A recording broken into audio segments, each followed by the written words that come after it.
So I have GoToMeeting on. We don't have a camera on if anybody else joins us, but hopefully Jim Moore, who is a former director, and Ken Stern, who is also a former founder of the Institute, will be able to see their faces and hear them. But if we hear kind of a doorbell ring, as you know GoToMeeting does, it might be them joining us. So here's hoping.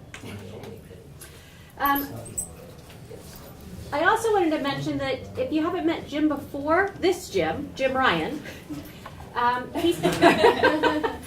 he's part of our IT group, and because we have people here that have been with the Institute since it began, former directors here, people with such a deep, rich knowledge for the years that they've served with the Institute, we thought this would be a chance to document and record some of this knowledge, as some of them have chosen to retire and take on a new chapter in life.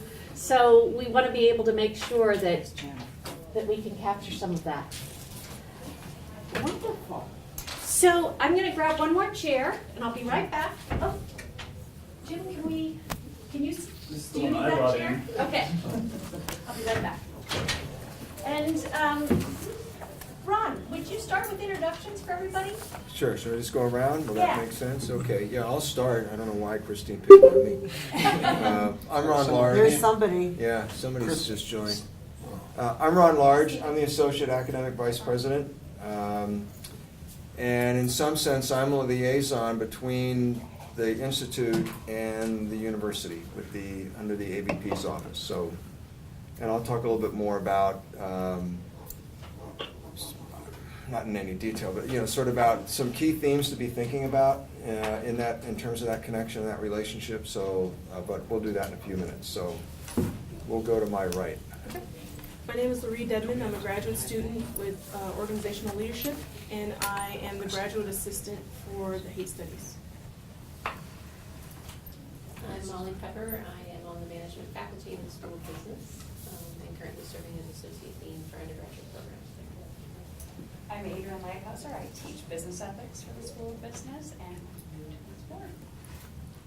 Hi, I'm Shauna Dunn, and I'm a development officer in the University of Management, and I think I'm new to this board as well. I am Claudia Bucifero from the Department of Communication Studies. And I'm also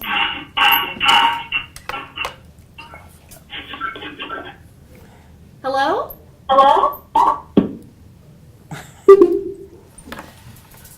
Ken, are you with us? Ken? Or Jim. Jim?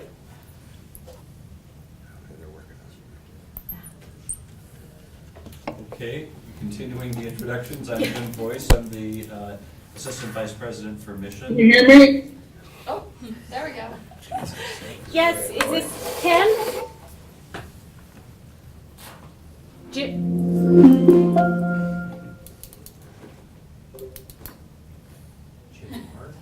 Just typed it in. Hello? There we go.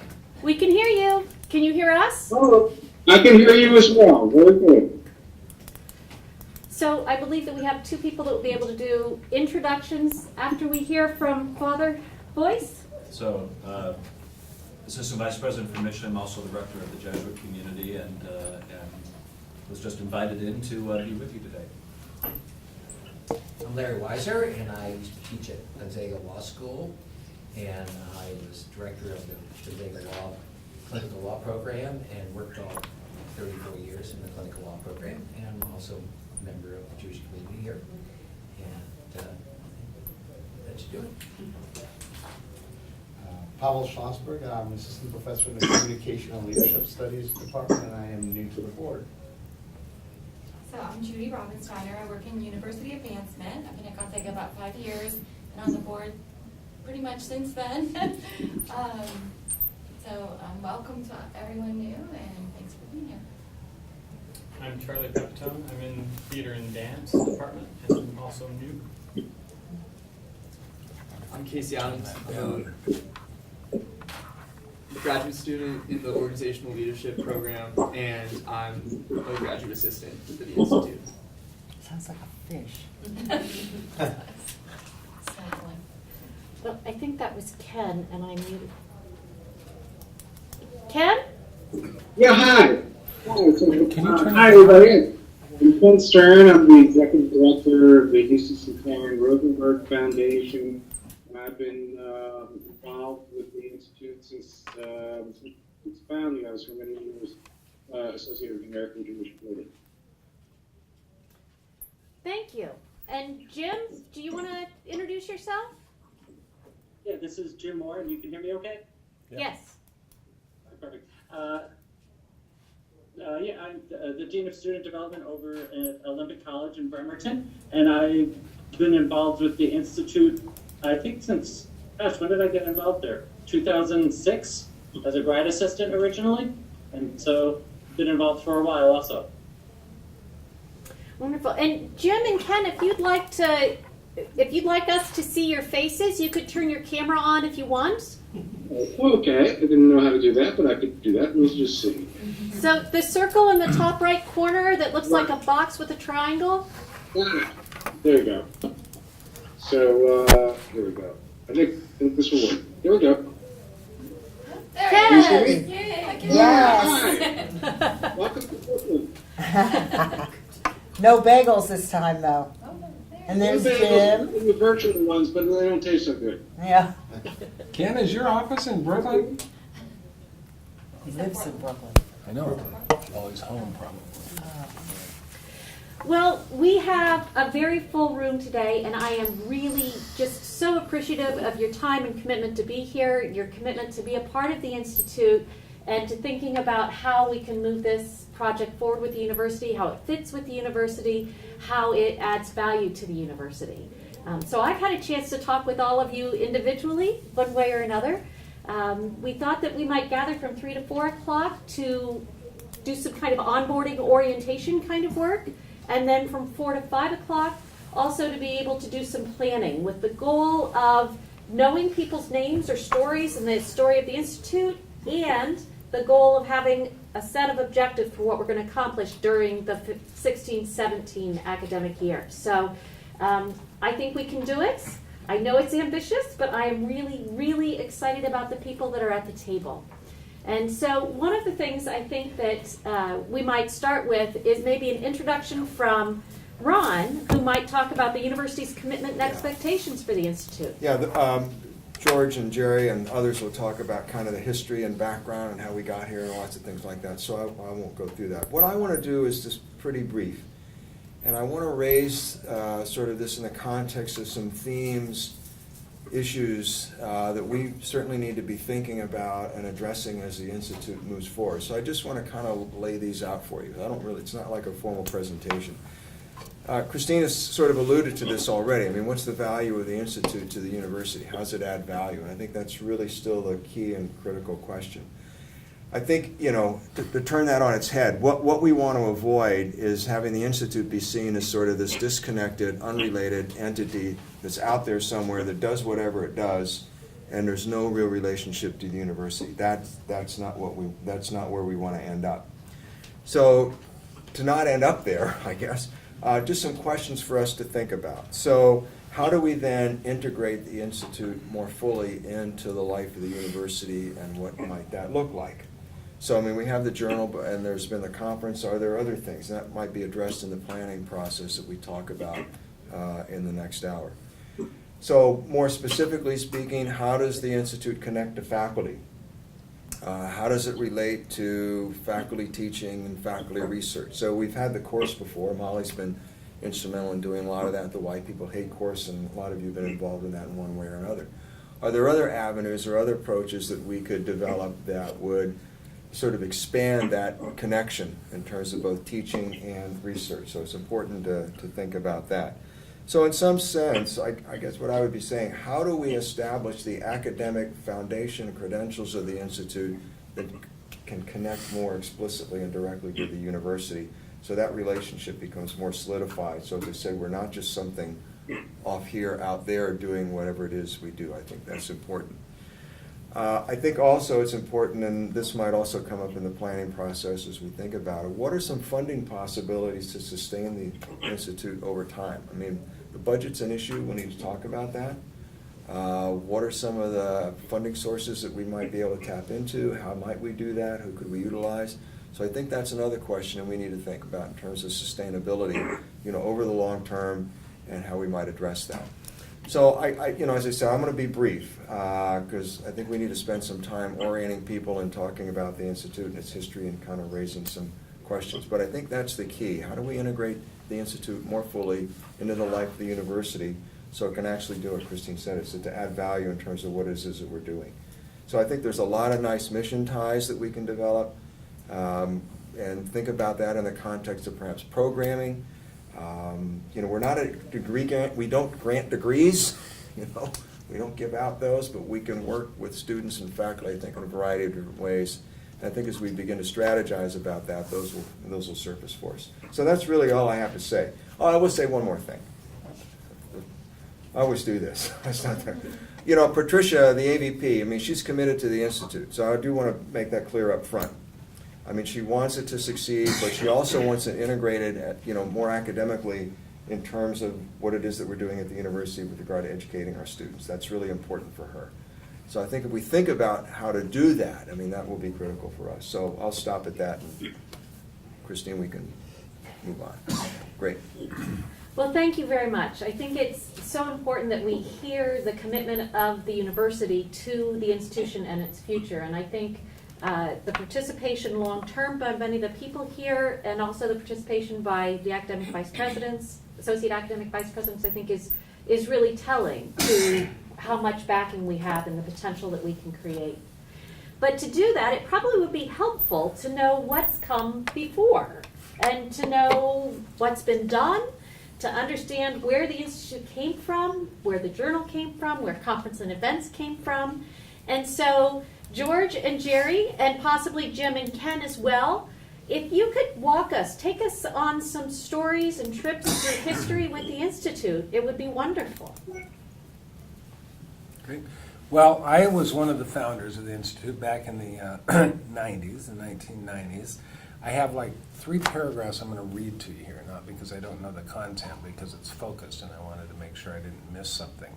But I also wanted to preface this by saying sometime in the late 90s or early 2000s, I had a conversation with President Spitzer. And, inevitably it's about money and support from the university, which has been part of the theme and the struggle and challenge here for almost 20 years now. One that I think we're finally, starting to resolve or at least get some direction on. And so, Father Spitzer, I'm asking for, I don't know, $5,000 or something that's really not too much. And he said, George, this is how it works, man. It's a question of what comes first. And usually, you have the money, you get a grant, and then you start an organization, and then you can budget and plan and implement. He said, you don't have any money, so why did you start this organization? And I said, we took the Field of Dreams approach, Father, and we will make it, and they will come. And he said, well, that's pretty optimistic. And I said, well, it's kind of a Jesuit thing, So, we were always going round and round on that. But I think in the long run, we're still here, and it's taken a long time, and we've done some good things without a lot of resources, and I've always imagined what we could do if we really had an organization that was structured and organized, and we had resources behind us. It could be incredible, because we've done so much even without resources. With respect to history, this is from an article that I pulled. This was in, I think, the local newspaper and also a national magazine, maybe in the late 90s. For 3 consecutive years, beginning in 1995, African American students at Gonzaga University School of Law were the targets of racist, vile, and sometimes threatening mail and phone calls. Members of the university community did not stand idly. A groundswell of activity sprang forth from Gonzaga faculty, staff, and students to support the victims, to reaffirm the institution's commitment to ethnic diversity, and to improve multicultural understanding on campus and in the community. This experience also prompted some members of the university community to reflect upon ways Gonzaga, a Jesuit institution, might provide a more enduring and substantive contribution to the understanding of how hate especially racial hatred, afflicts campus life, community life, society in general, and the world.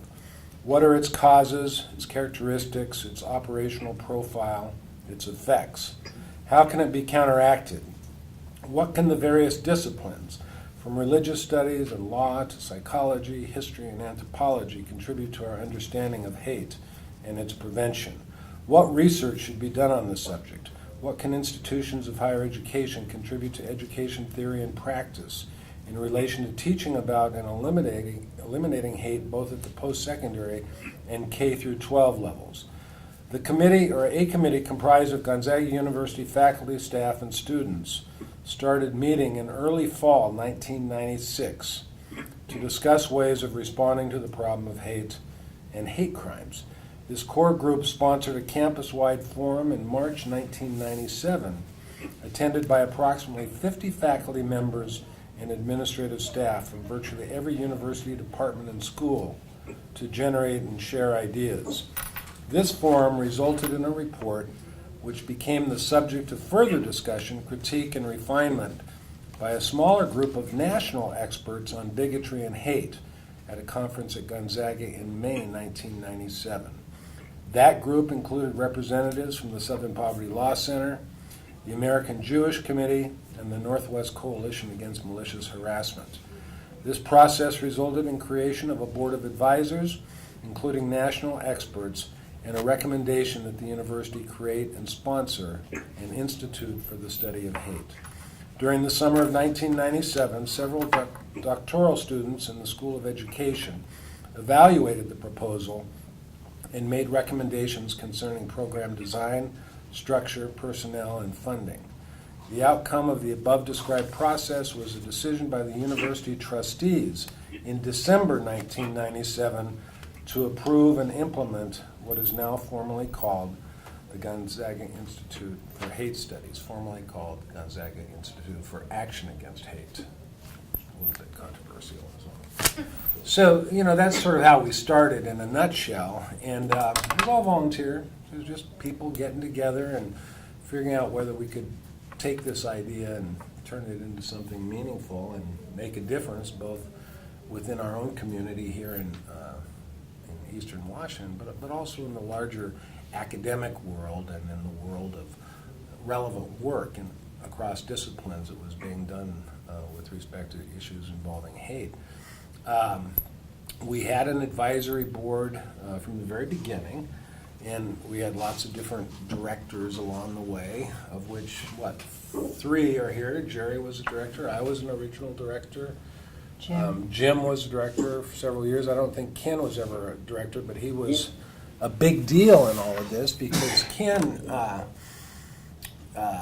is the guy, if you Google a definition, a working definition of the concept of hate, Ken's definition comes up. And that definition probably appears in different publications, but one of the chief publications was, I think, Ken, correct me if I'm wrong, it was our first journal of hate studies where you undertook to define and amplify what hate means. Am I right? Yeah, it was in the first or second one? The conference, the first conference. That was incorporated in that. So he's widely quoted where you see people who need definitionally a sense of what do you mean when you talk about hate, and that's an interesting question, and it's one that I never felt too frustrated about because I always figured it was something that would evolve, it would change over time, situationally and contextually. So there are lots of different people that came together, and then we started doing stuff. Often we would do it with other organizations. We would co-sponsor conferences. We would do seminars. We'd find out what else is happening, and we'd find ways to contribute, maybe just contribute a speaker or a presenter. Many of us went around the country to different places and different things at different times, maybe using the professional development funds and support from our respective schools, departments, sometimes on our own dime. We went to several national what's it called, NCORE? National Conference of Race and Ethnicity in Higher Ed. Where we was there too. were invited to present. Jim. We had two major big-time international conferences that we sponsored, organized, and made happen here. Jerry can talk more about that because she invested like 18 months of your life in one of these conferences, didn't you? I don't know. The first one, a long time and a lot of work. And a lot of help from Bob. We did work with Ken's American Jewish community. We did work with the Southern Poverty Law Center. One of our board members was from the Simon Wiesenthal Center. We had contributions from the Kootenai County Task Force on Human Relations. We had, I'd like to name a lot of the people, but I'm afraid if I start naming names, I'll leave a bunch of names out. But there are people both locally who worked really hard. And then there were a lot of people nationally and even internationally who started working with us. And to some extent, many of those people are still connected with us because of our presence on the website. If you Google hate studies, just Gonzaga comes up. Gonzaga comes up. There's a new hate study program or nonprofit in England, which I Googled them recently because I'd heard about them before, but I wasn't real sure about their history. And they credit the Gonzaga Institute for Hate Studies as their inspiration in terms of why they started. And some of their people had participated in one of our international conferences. So the thing has sort of grown, and we do have this presence. And there is an understanding that we were sort of, part of the start of the so-called hate studies movement. The first big thing we did after we got going, we did some seminars and some conferences. One big conference, I don't know if you were with us, to law enforcement and social workers, including probation workers and people in the correctional system, on issues of hate and issues of profiling and discrimination and all of that in the justice system, which was great. Then we did the Anne Frank exhibit. I don't know if those pictures are those pictures coming up? And the Anne Frank exhibit was really a wonderful opportunity for a bunch of people who were disparate and not necessarily connected. They came together from the Gonzaga community and the larger Spokane community. And Sherry Barnard, who was the former mayor at that point, but the recent former mayor, came on and she spearheaded this. I worked with her, several of us worked with her. We went out and raised $100,000. We bought the Anne Frank traveling exhibit to Spokane. We trained dozens of docents. We got a space committed through Father Spitzer at the Schoenberg, which was, I don't even know what that was back then. It was classrooms, I guess. It had been the Museum of Native Well, it had before Art that, a but long time ago. Yeah, it's probably classrooms. So we put this, we brought in this traveling exhibit, which is a powerful exhibit, but in part the exhibit was designed for kids, to educate young people of a certain age of discretion, maybe 5th grade and on. We brought over 10,000 kids to the exhibit and educated them about the Anne Frank story, Nazism and the Holocaust.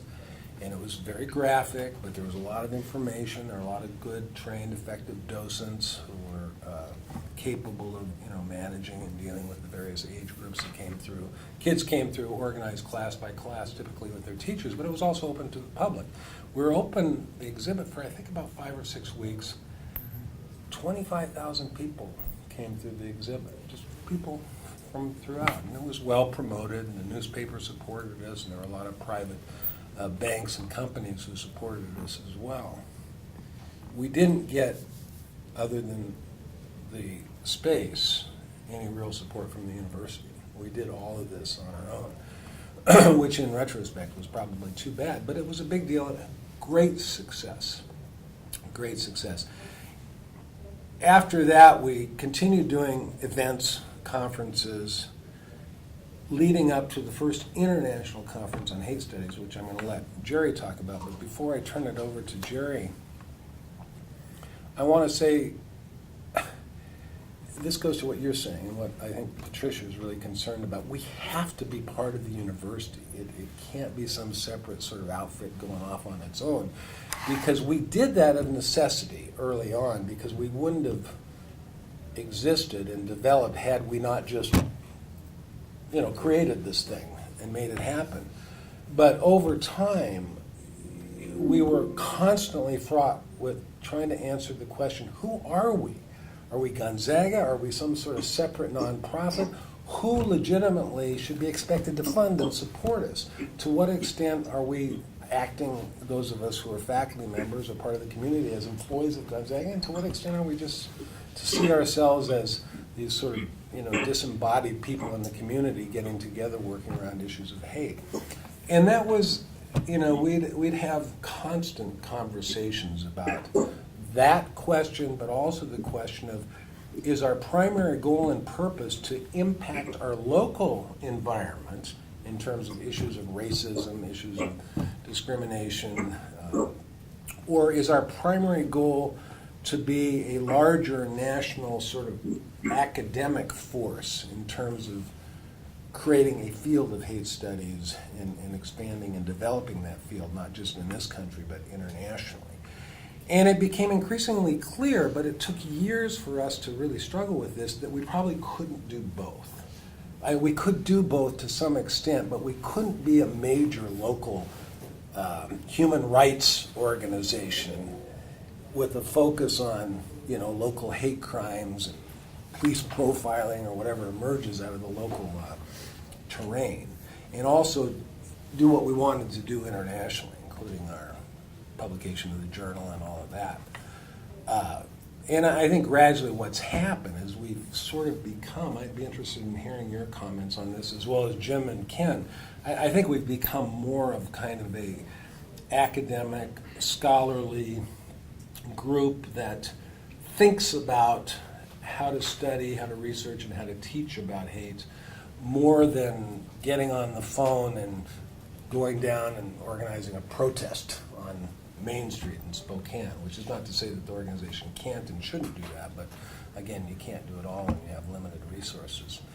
So that's it, except that we started the journal. First one was published in 2000, and it was dedicated to Bill Wasmuth, who was a great human rights leader here in the Northwest for many years.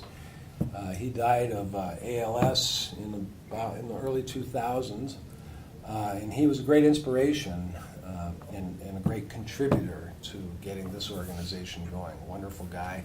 So we've published one of these journals at least once. We've only missed 1 or 2 years. We've got, the 13th issue is now out over like 15 years, something like that. So, lots to be proud of. I'm glad you stop brought there. up Yeah. Bill Wasmuth, who was a priest, and his house was bombed. And he later left the priesthood, but remained as a very much of an activist, Yeah. and then got so sick. Yeah. So it's wonderful to be here, to be back, and I'll tell you how I got involved.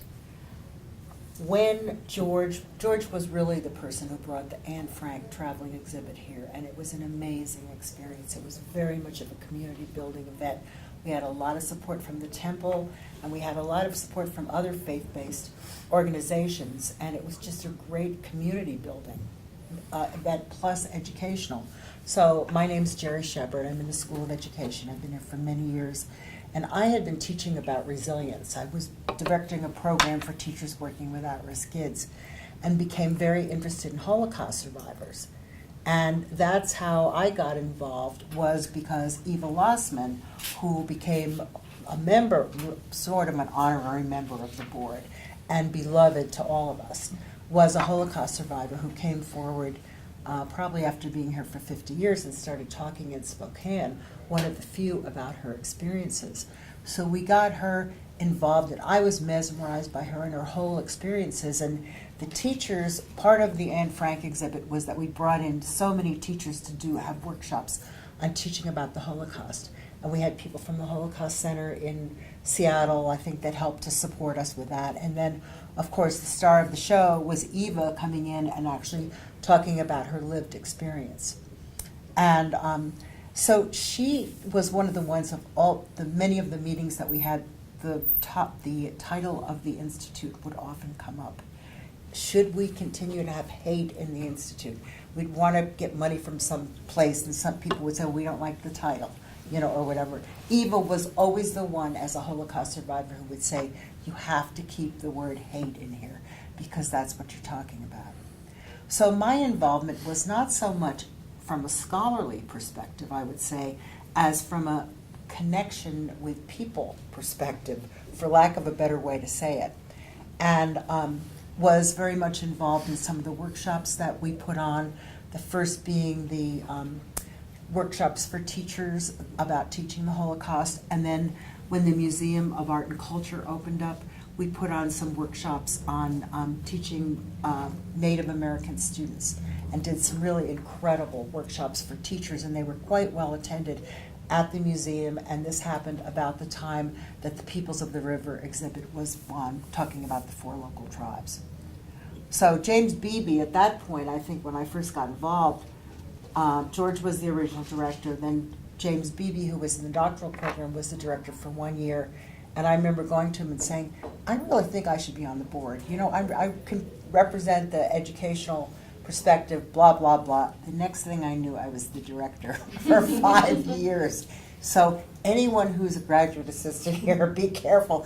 In fact, Jim was working on his doctorate. He was a doctoral student. He was one of the really wonderful GAs who worked with us, who later came on and did a tremendous amount to move the Institute forward.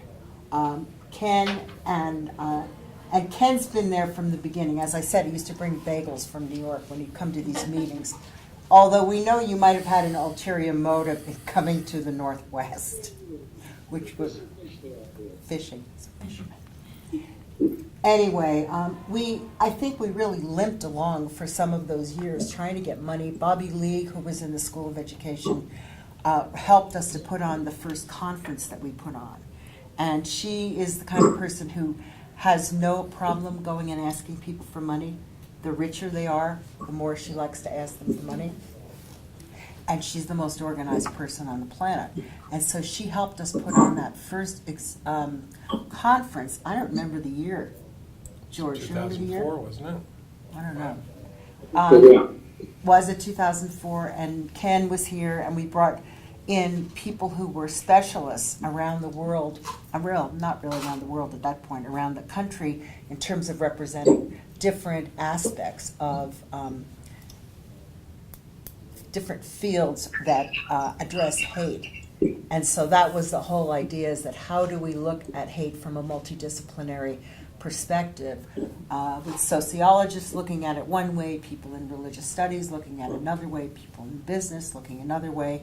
And so that was one of the things we did initially, again, on a shoestring. We didn't have a lot of money. I remember Bobby and I going to Father Spitzer many years in a row begging for money. I think at that point we're getting 15,000, I don't remember, but he took pity on us. And anyway, so I was the director for 5 years. There were a lot of people that were involved in helping us along the way. And I think one of the things I used to say is that here I am involved in this Institute for Action Against Hate, and I think I've learned more about love being involved in this institute than I have about hate, because there were so many people that came forward and helped us with all the things that we were wanting to do. And I don't know what else to add I'd be to that. interested in knowing yours, and Ken and Jim, I'd be interested in getting a sense of how you see our evolution in terms of thinking about the identity of the Institute. Because it seemed like it took meeting after meeting after meeting for many years, and we never quite... I think one of the problems, and I'd be very eager to hear what other people have to say, is that we really wanted to get a buy-in from the College of Arts and Sciences. And we didn't initially have anyone involved. And we felt like in terms of delivering, hate studies, whether it was going to be a program or a course, I think that we were hoping initially that it would be a whole program that would be delivered. That was one of our struggles initially, was getting somebody And then Jim, I think, was instrumental in terms of getting that first class going, of getting Molly involved and getting some people from arts and sciences involved. So I think that at least initially, there really was a struggle that it was over here and the university was over here.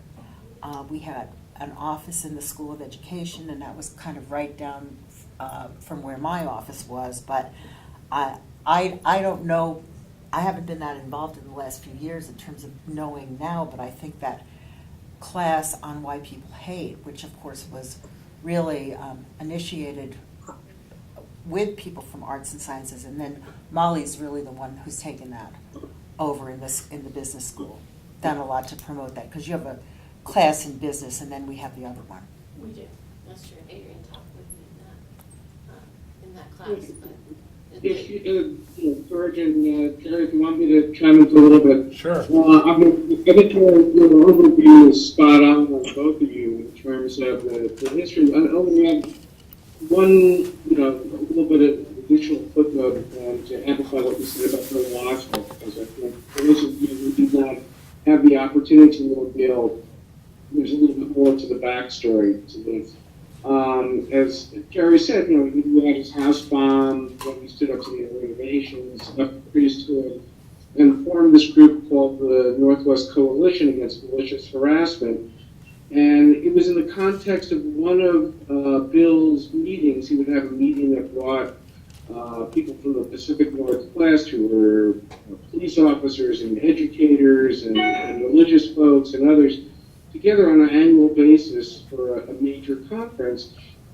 And he and I were discussing at one conference in Portland why it was that the people that came from the educational sphere really were there out of personal interest, but not something in their day job like the cops were and I was from the National Jewish Organization.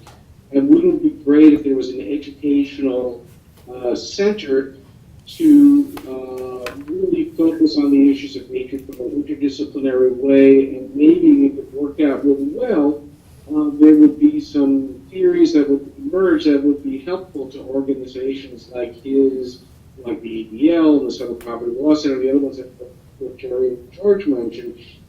It gives some theory to, okay, you're attacking hatred in some way. What makes you think it's going to work? How do you understand it? What are the testable theories? So, Bill tried to get a university interested, and I think Jerry and George know this. I don't know how many else know it, but he went to David Perlmeyer at University of Oregon and said, "Great idea. Where's the money?" And that was the end of that conversation. And it was at Gonzaga where, as George said, you had the incidents there with racist intimidation of African American law students. At the time that Bill was having a conference in Spokane, and that's where, it was just a happenstance, but all these ideas merged together. What the university wanted to do, what Bill was trying to push. Morris Dees was there in the room at the same time and gave it his, endorsement. And to Gonzaga's credit, and I can't emphasize this enough, where everybody else basically said, give us the budget and then we'll think about doing the idea. We said the idea is important and we'll figure out later how to do the budget. So it's impressive that it's existed this long. I think this is an opportunity with the old folk and the new folk and Christine's leadership to really think about how to institutionalize this for the long haul, to not do what we had to do at Jim and Jerry and George. Remember at times we struggled to get a conference together, we struggled to get a dinner in the community together. It was more focused on events than long-term plans. And I think I like what I'm hearing in terms of how to get more broad-based buy-in from the university, and that as a sort of structural foundation from which we can all build to have a national impact. So I'm delighted to continue to be, a part of this, and I commend you all for your dedication to it. How about Jim? Do you have anything to add, Jim? It takes me a moment to unmute for some reason. Yeah, I mean, I think it's interesting because I think this is a conversation we've been having for a while in terms of, how connected are we to Gonzaga? How much are we looking outside? How are we trying to create this experience that can be translated on a national or international level, but yet being connected to GU? Because if it's not connected to GU on some level, right, it's not going to have that support and everything. So kind of similar conversations happening. But it sounds like, I think, it feels like there's a bigger commitment from GU to being connected to the Institute and the Institute being connected to GU. So it's kind of seamless, which will provide all that support. And ideally, I think the Institute can be a great venue or avenue for GU to promote itself kind of as on the cutting edge of a lot of these topics. And that could have a lot of benefit to the college. And I'm impressed. I mean, it's amazing that how long this organization has been able to last and continue, especially I think it's because of the passion of a lot of people there. Jerry, George, Ken, I mean, your consistent involvement has been amazing. And Raymond, and unfortunately Raymond's not here today. He never gets sick. He's sick. He has what everybody else has had, but Raymond also was one of the founders with George and did so much to support us. He gave us a lot of money when we didn't have money to do whatever we were doing, whether it was professional development or getting some more money for a conference. We'd go to Raymond and say, Raymond, could you please help? And he always helped us. Through his budget. His budget, but he didn't have to. No, I know. Well, I wonder if we can, if we could have Father Boyce kind of chime in, thinking about this integration thing that's kind of just recently been a part of these conversations, and from your perspective about mission. And then maybe we can have some questions about what is it that brought you here? What are your curiosities? And what would you like to know from the people that are here? Okay. Well, I think, first of all, this is a learning experience for me because I'm just getting to know a little bit about this institute and through conversations with Christine. But the work of the Office of Mission, I think, provides a nice point of contact. There are a couple of things that I need to say in preface, the first of which is that the Office of Mission itself is in a time of transition and refocusing. But it serves the purpose of promoting the aspirations of Jesuit higher education in the transformation not only of our students when they're here on campus, but also the ongoing transformational experience of the faculty and staff who work here. That this should not be just simply that we're giving something to the students, but it's in the process of our own growth in the deeper values that inspire Jesuit higher education. By that means that we come to be able to transform our students effectively because we have been wrestling with real issues ourselves. And so on the one hand, it's very saddening to me to hear about what happened from 95 to 98 and what took place in the law school at that time. But the fact that that people arose from the ranks out of a sense of the importance of addressing the injustices and the systemic issues there seems to me to be very consistent with what Jesuits try to do in addressing problems, not only to look at addressing and ameliorating the immediate situation where there is harm being done, but also to dig more deeply into the systemic basis for those kinds of things. And so it seems to me that what I understand about this institute really does belong at a place like Gonzaga or at a Jesuit school, because you're trying to do both. You're trying to, on the one hand, recognize the realities and bring about change in the circumstances, but as you've emphasized, your institute really wants to have a much broader, farther reach than just the locale. And the scholarship and dedication that's gone into the journal becomes a vehicle for doing that. What I hear in the conversation is a question about how to connect the work that you're doing more effectively with the broader range of faculty whom we are also in the Office of Mission trying to connect with and engage with to promote the kinds of values that we would like to see promoted at Gonzaga, and in particular to address problems of hatred, hostility, resentment, for the kinds of things that erode and corrode any kind of a community or interpersonal relational environment. As some of you may know, when I first came here, fairly quickly we got into trying to address some of that under the rubric of hospitality. Because of change in my position in the Office of Mission into becoming rector of the Jesuit community, that has sort of fallen a little bit off, but it still remains a concern. What are the ways to discover and understand more effectively and address the ways in which people define boundaries across which it is possible to be disrespectful or demeaning or contemptuous, and to find ways of eradicating those, not only by addressing them directly, which I think is essential, bringing it into the light of day and naming the fact that that exists, and finding ways of engaging with people to get them to reflect on those realities, but also to look at what are the ways in which we can move forward in confronting and addressing problems when they emerge by understanding them better without having to go to the nuclear option, which is filing a complaint with HR. Are there other strategies that we can use in order to improve the circumstances?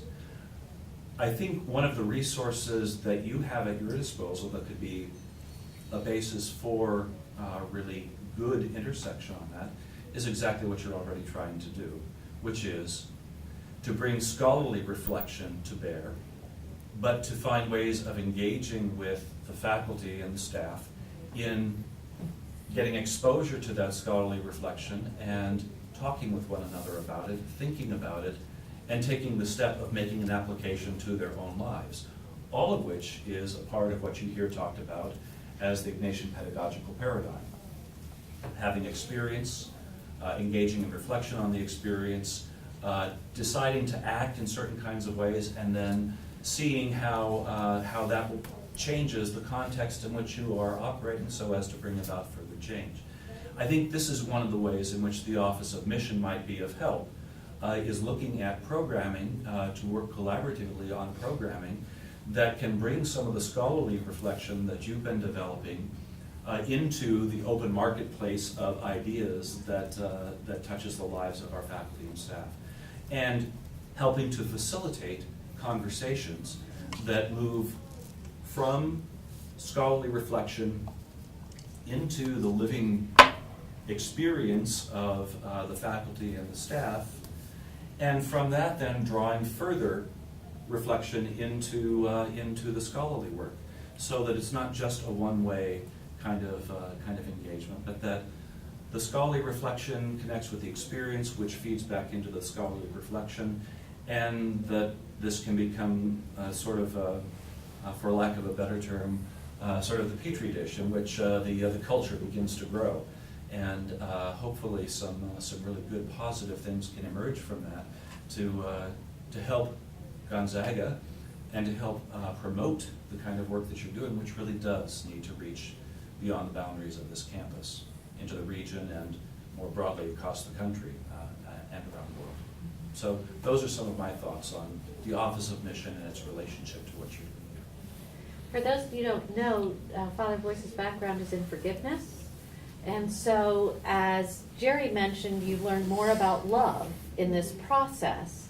And so there may be some interesting intersections. And he's written about it. Yes. To clarify, so my background is in theology. Oh, sorry. And I last May published a book on rethinking Christian forgiveness, but in order to engage the question of whether or not there even is such a thing as Christian forgiveness, had to first do a phenomenological study of forgiveness, interdisciplinary research on philosophy and psychology, and examine what all that means. And that's been the basis for some very productive conversations and reading groups over the course of the year. Well, there's been a lot shared and a lot listened to, and so I'm curious about the voices at the table in terms of what it is that you're curious about. We have this wealth of resources here. What are the questions that are on your mind? What would you like to know about the Institute, about maybe some of these people's vision for the future? vision for the future? What's next? Well, I have an idea on that. We talked about this the other day. I'm not sure whether you have in the works for another conference down the road, but I think that may not be something that can happen like within the next year. It takes a lot of time to plan for that. Christine and I have talked about the International Leadership Association Conference, and it's every other year it's international, and then every other year it's national. This year it's in Atlanta. Next year it's going to be in Brussels. And we were both actually there at the conference that they had in Spain in October. It's a wonderful conference, and it could be a great venue for doing like a pre-conference or something like that, and getting some energy from people around the world to be involved somehow, either on the board or maybe writing, for the journal or this type of thing. So that's just one of the things I was thinking about, because I think it would be a great opportunity. And Ken could come from New York. Only if he brings bagels. And if there are fish. I think they fish. Do they fish in Brussels? Well, Christine, I just said, I came on the board, Molly brought me on, because I work in university advancement, and that's a fundraising, that's the role of our department on campus. And so I've been really digging into this binder, which is all the foundations and corporations that give to, if not the same as what we are, similar mission-based organizations. And what I've really found, and I think this is going to be on all of us to define, is that they need to know specifically what we want to do. What do we want to accomplish? Otherwise, we don't really have a rationale for being funded. And I've heard funding all around the table. We need funds, but in order to accomplish or secure those funds, we need to have very defined goals. And I think, with everybody that's here, a lot of great minds at work, we can spell out some really specific goals for what we want. A conference. I think conference is low on the totem pole. It depends. I think, isn't it pretty hard to fund conferences? Well, it depends on what their mission is. So we have to match their priorities with our priorities. And that's really the key to fundraising, is to find out what somebody's passionate about, what is meaningful to them, and then match that with what we want to accomplish. And not everything's going to be a good fit. I mean, there are going to be organizations that want to give to other similar to what we are, but it's not quite the same. So that's why I think it's really key. That's just going to be my little part, is that we have to really sit down and say, A, B, C, D, this is what we want to do this year. And then we say, okay, now, who gives to that? So, I'll just leave it at that. Thank you.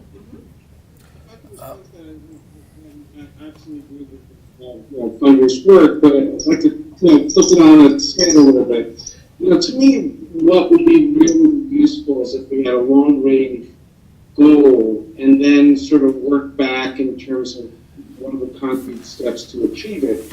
And what I'd ideally like to see is, say, 20 years from now, pick a number, 30, 50, 100 different educational institutions having some aspect of teaching about hate in an interdisciplinary way, whether that means having a few courses in the curriculum, whether that means having concentration, whether that means having some sort of an association that's like ours on a particular campus, focusing on how do you promote that type of scholarship, that type of conversation, that type of teaching, internships for students that want to do work in these areas.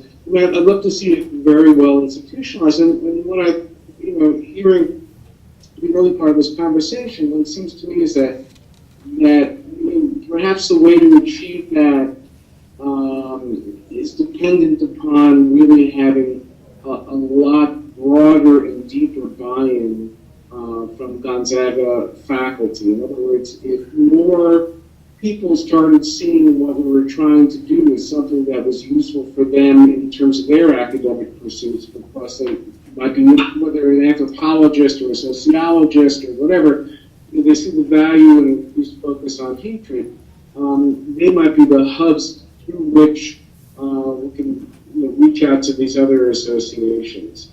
And rather than just figure, okay, is it this conference or that conference, or do we put the energy into a conference, if we could figure out, how to get people through the faculty at Gonzaga, and then maybe perhaps the next bring around as other Pacific Northwest institutions or other Jesuit institutions also excited about this, and through them get to the other associations, and from that get to the other campuses with the idea that we'll have, we'll be the sort of catalyst for having something really institutionalized down the road, and then bring it back to the bite-sized fundable pieces that we need to put in proposals to make that happen. I want to reinforce what Jerry said about maybe thinking concretely of planning another international conference. We've actually had 3 international conferences. The first one probably wasn't very international, but we called it international because we had one person from the UK and one person from Canada. Okay, now the third conference, which was just 2 or 3 years ago, which is in the latest articles coming out of that conference are published in the latest issue, right? We had people from 24 countries. We had experts, specialists, academics from the Indian subcontinent, from Australia, from Turkey, from someone from Lebanon. We had people from the UK and elsewhere in Europe, as well as throughout North America. It was a really interesting conference, but the reason I think you may want to consider as a board doing another one of these is we are the organization that's identified now with doing international conferences on hate studies. And it doesn't have to be done here at Gonzaga. It could be done somewhere else, maybe as an attachment to another conference so that you get a larger group of people who might have an interest in coming early or staying late. You could actually budget for it, and you could relatively precisely know exactly how much money would be involved and how much people would have to contribute out of their own pocket to get there. And you expand not only the network of people talking about hate studies with one another, but you expand the pool of people who'd be interested in publishing in our journal. So, that's one idea that's sort of specific and concrete. But I also just want to reinforce what Ken said about the need for people throughout our community here at Gonzaga to see this as something valuable. And, the timing couldn't be better or worse, depending on your point of view, because unfortunately, as we all know, hatred is today central to so many of our discussions and conversations, politically and socially and economically. I mean, look at the presidential debate. There is so much to research and write about and think about from an empirical standpoint as well as a theoretical standpoint in terms of, I'd like to write an article on what does it mean to be politically correct. Does that mean you be polite and sensitive and civil and decent to people? Or does that mean you're being somehow dishonest? Just because you're not being racist and sexist and homophobic and all of that. But these issues that divide us are so much a part of the definitional sense of hate, being the fear of the other and the tendency to project all of our fears onto people that are different from us. That's what we study, and we need to make that relevant to all of our colleagues, all of the academics and those who work with and support academics, because it is relevant to everyone's life, whether you're teaching an English class, a business class, a law class, an education class, religious studies class. It is relevant to all of us, and it's just self-evidently connected. But here we are, 20 years after starting the Institute, still having this conversation. In another Which is 20 a good years, we thing. shouldn't. I think that's a good thing. No, it is, but I'm just saying that most of our colleagues that still aren't aware that we exist. When I say colleagues, I mean, the 200 teachers on campus, or however many there are. Also piggybacking on what you just said about opportunities for writing, with all that's going on in terms of technology and all the horribles, cyberbullying, I just want to point out that Ken wrote one of the first articles on cyberbullying, hate and cyberbullying. I don't remember when that was one of the early journals. It's just an excellent article that you could still find, and it's very relevant, even though he wrote it many years ago. He was a pioneer. You should update that article, Ken. Have you? Well, I haven't updated. I mean, there's a lot of things I wish I had time for. But the basic principles still apply, and I think Jerry's done a tremendous amount on building into the. It's nice that it's in the reservoir of some of the things for the institute to point back to, but I'm also eager for what we could accomplish and get others, as Jerry was saying, to see us as a platform for their work. The last conference, George was absolutely right. And we had, Sarah Steele from Australia, a lot of other folk who really, wanted to use the institute either as potential places to publish or to make connections with other scholars around the globe. And I think that's a very useful, role for us as well. Well, I'd like to be just a little bit sensitive to time and the need to kind of get up and stretch just as human beings, thinking about others. But I do think, and I am very appreciative to the stories, the history, the passion, and the years and years of commitment. And I think it's so important to hear from you how you have seen and watched the Institute grow and where you see it going in the future, given all of your experience.